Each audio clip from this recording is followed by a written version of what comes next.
It's pretty amazing when you think about it. Just one little phrase can totally change how someone sees you. It's this tiny, tiny tweak, but the psychological impact, it's huge. So today, we're going to dive into exactly how these small words can leave such a strong, positive impression. Okay, so take a look at these two. On one side, you've got, thank you very much today. Perfectly fine, right? Nothing wrong with it. But then look at the other one, that extra bit, I'm truly honored you gave me this opportunity. That's a game changer. It's not just polite anymore, it's sincere. And that's the kind of thing that makes people trust you right off the bat.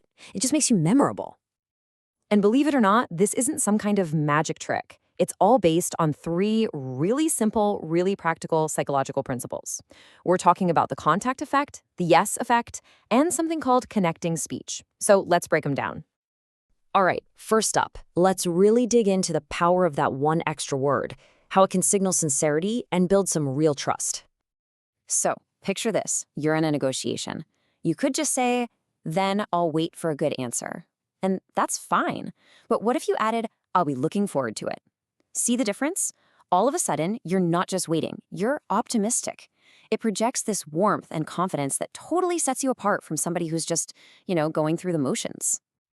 And get this, you can actually supercharge this effect. If you combine that killer phrase with a simple handshake, you tap into something psychologists call the contact effect. That little bit of physical touch, it just amplifies all those good feelings of trust and connection you just built with your words. It's such a simple combo, but man, is it effective. Okay, so that brings us to our second principle, which kind of builds on this whole idea. This one is all about creating this vibe of agreement right from the get-go. And we do that using what's called the yes-inducing technique. So, here's the question. How do you get someone to start agreeing with you before you've even started the real conversation? I know, it sounds a little tricky, right? But the answer is actually way simpler than you'd think. It's this thing called the yes-inducing technique. And the goal is super simple. You say something that's just factually agreeable, something they pretty much have to say yes to.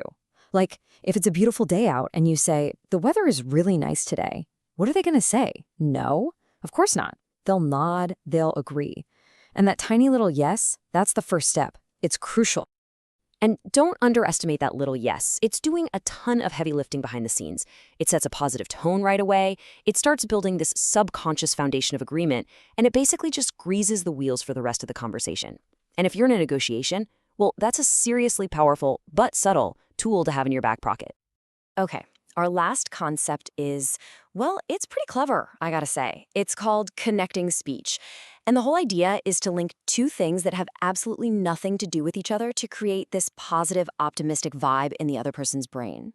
So here's the breakdown of connecting speech. You take a fact, right? Something nobody can argue with, and you immediately follow it up with a positive suggestion. It's a way to get someone to unconsciously kind of absorb your optimism. The formula really couldn't be easier. Step 1, state a fact that's just true. The weather is nice today. Step 2, add your positive suggestion. And I think it'll be a great lecture. That's it. It's such a simple but really elegant way to just frame the whole interaction in a positive light.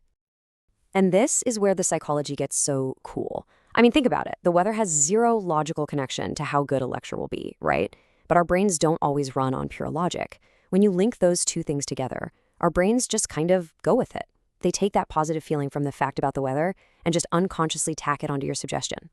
So you can see how all three of these techniques, adding that sincere phrase, getting that first yes, linking ideas to build optimism, they all circle back to one core idea. The bottom line is this. When you use the right word at just the right moment, you give the other person this subtle but really meaningful emotional lift. And this is why this matters so much. It's not about being tricky or manipulative, not at all. It's just about being more mindful and thoughtful with your communication. When you make these small, intentional shifts in how you speak, you can fundamentally change how people perceive you, helping you build stronger, more positive connections. It really just comes down to this simple idea.